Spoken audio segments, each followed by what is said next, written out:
This is Under Review, the show that talks about Colorado sports with a sprinkling of national sports stories as well. I'm Jordan Long. The Denver Nuggets, who are the defending NBA champions, are off to an 8-1 start. 8 wins and 1 loss. They're the number one team in the Western Conference. I know it's silly to say that 9 games in the season, but they're still the number one team in the Western Conference. And it's silly to look at the standings, but you're still 8-1 and number one in the Western Conference. Going into the season, it would have been easy for the Nuggets to have a championship letdown. It happens all the time. Of course, the last NBA team to win back-to-back championships was the 2017 to 2018 Golden State Warriors. Again, they won it in 2017 and 2018. Anyway, like I said, the Nuggets are 8-1. They were playing great basketball to begin the year. I was never worried about the offense because I knew they were going to be able to score. Denver scores 116 points per game, ranking 10th in the NBA. They are one of the best at making field goals and an outstanding 50.7%. That means half of their shots go in, and that's great. And oh, by the way, the 50.7% is the best in the NBA. When it comes to three-point range, this is an area they need to work on. They're hitting their three-point shots, but the problem is, sometimes when they miss, it gives the other team a fast break chance to score points. The Nuggets are shooting 36.5% from the three-point line. Not bad, and that ranks 12th in the NBA. Now, an area I need to see improvement is free throws. I don't understand why the Nuggets are so bad from the free throw line. They are able to get fouled, but they don't take advantage of those opportunities. Denver as a team is shooting 70.1% from the free throw line, second worst in the NBA. The only team worse than them is the Toronto Raptors. The best part about the Nuggets offense is passing the ball. They're a team that likes to share the ball to find the open man to put a shot in, or I should say attempt a shot, which usually goes in. Those passes allow them to have a great look at the basket. The Nuggets average 30 assists per game, second in the league. Defensively, the Nuggets are one of the best in the NBA. Teams score 106 points per game. I know that seems high, but you're not going to limit teams under 100 points in today's NBA game. I get there may be a few games here and there, but most likely you're not. It is a scoring league now. As for the 106 points given up, those are the third least giving up in the NBA so far this year. The Nuggets, as we all know, are led by the best center in the NBA, Nikola Jokic, who always plays at an MVP level. And he's doing it again this year, 9 games in. Jokic is putting in 29.1 points per game, 6th in the NBA. He is grabbing 12.9 rebounds per game. Now, if you look at the 12.9 rebounds, that is actually second only to Rudy Gobert, who is at 13.6 rebounds per game. Jokic doesn't always score, but that's because he likes to get his teammates involved on offense, and he averages 8 assists per game. In total, he averages, well, if you look at it, you're already averaging a double-double with 12.9 rebounds and 29.1 points per game.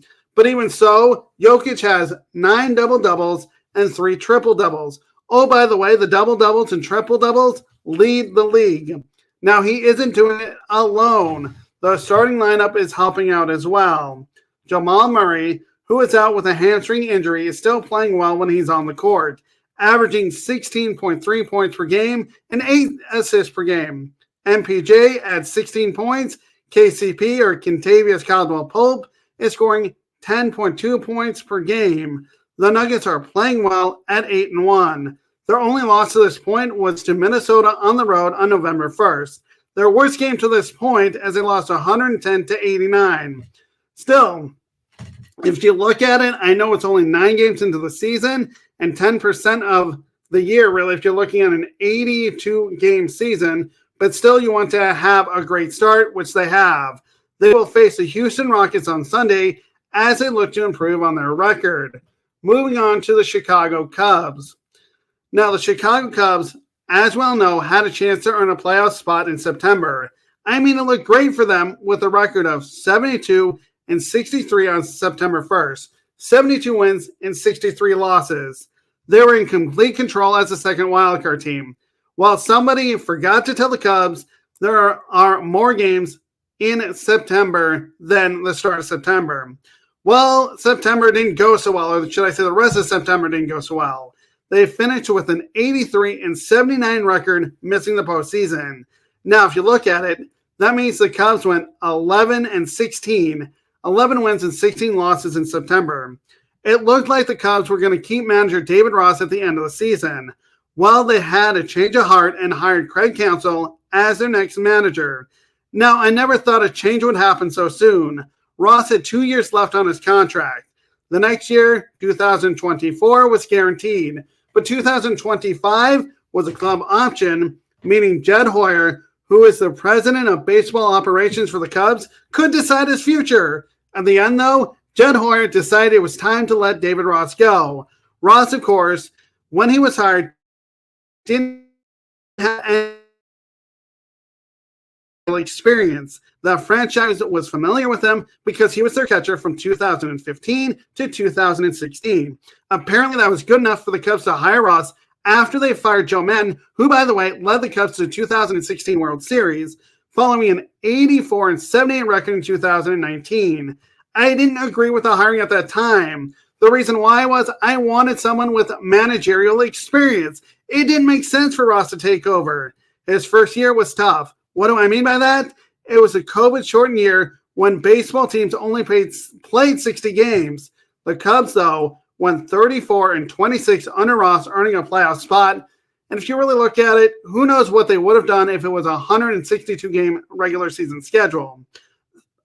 They were swept by the Miami Marlins in the wild card series. So the Marlins were a much better team as they outscored the Cubs 10-1 in the short series. Right then and there is where I should have known Ross wasn't the manager in the big leagues. Then again, I was hoping for better results. It never happened. The Cubs didn't earn a playoff spot after that with Ross. This year was their best chance, and they blew it at the end. Ross leaves the Windy City, or Chicago, I should say, with a record of 262. That is 262 wins, 284 losses, a winning percentage of .480. At least he had 3 years to try to help the Cubs be a winning team. Not many managers last that long. Then again, it is what it is. I mean, Jed Hoyer wants his guy. I thought Jed Hoyer had his guy in David Ross, but he decided to hire Craig Counsell. I was very surprised that Counsell was available. He was last with the Milwaukee Brewers as their manager. Counsell was very successful there with an outstanding regular season record of 707. That's 707 wins and 625 losses, a winning percentage of .531. The Brewers went to the playoffs 5 times, including this year. The Brewers didn't have much playoff success other than 2018 when they went to the National League Championship Series. They lost in Game 7 to the LA Dodgers 5-1 in that Game 7. This year, though, I thought Counsell did a great job. The Brewers ended the regular season with a regular season record of 92 wins and 70 losses, winning the National League Division, that's the National League Central Division, for the third time with Counsell as manager. Well, in the postseason, that success didn't carry over as they were swept by the Arizona Diamondbacks in the Wild Card Series, as Arizona went on to the World Series but lost in the World Series. But it is what it is. They at least went to the playoffs, as the Brewers did, and they were outscored in the Wild Card Series 11-5. The Brewers could have kept Craig Counsell. His contract was up. All they had to do was renew it and give him an extension. Well, they let him go. Now Counsell goes to Chicago. He agreed to a massive 5-year, $40 million deal. So you're looking at 5 years, $40 million, or paying Counsell $8 million a year. The Cubs are going all in with Counsell. They want to be a winning ball club. Counsell has shown that ability with the Brewers. I really hope it works out with the Cubs. Now, do I think this is the right move? Of course I do. Craig Counsell is a winner, and he knows what he's doing at the MLB level as a manager. Ross never did. I also never thought that Jed Hoyer would move on from David Ross. The change was needed. Hopefully, it will end with a few playoff appearances, and who knows, maybe a World Series victory that we haven't seen since 2016. Either way, though, it was the right move to get rid of David Ross for Craig Counsell.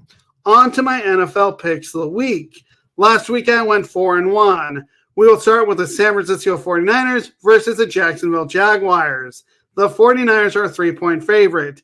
Now, this could go either way, but I'm going to go with the Niners in a close game. So the 49ers win this football game. Cleveland Browns versus the Baltimore Ravens. The Ravens are a 6.5-point favorite.